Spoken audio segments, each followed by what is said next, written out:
জনগণ সিদ্ধান্ত নিবে কে কাকে লাল কার্ড আর সবুজ কার্ড সাদা কার্ড দেখাবে।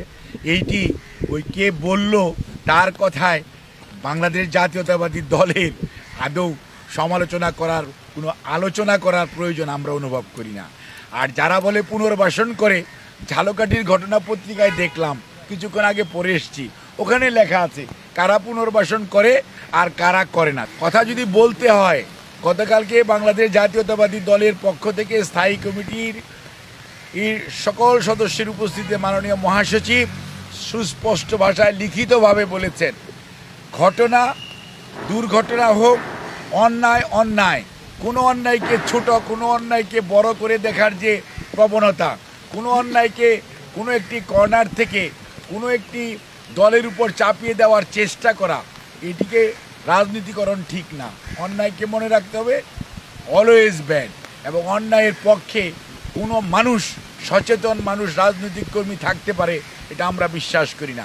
কাজেই আজকে যেভাবে কাউকে কাউকে আমাদের দলের ভারপ্রাপ্ত চেয়ারম্যান সম্পর্কে যে সমস্ত কথা কতিপয় লোক বলেছেন, আমরা বলতে চাই, আমরা শহীদ জিয়ার আদর্শের সৈনিক, খালেদা জিয়ার সৈনিক, তারেক রহমানের নেতৃত্বে আজকে বাংলাদেশের মানুষ গণতন্ত্রের জন্য উন্মুখ হয়ে আছে, ঐক্যবদ্ধ আছে।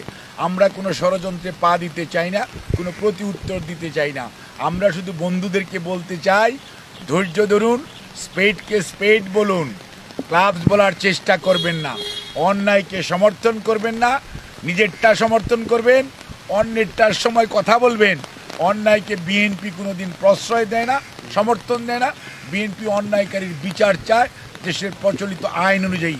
মব সন্ত্রাস বিএনপি চায় না। ধন্যবাদ।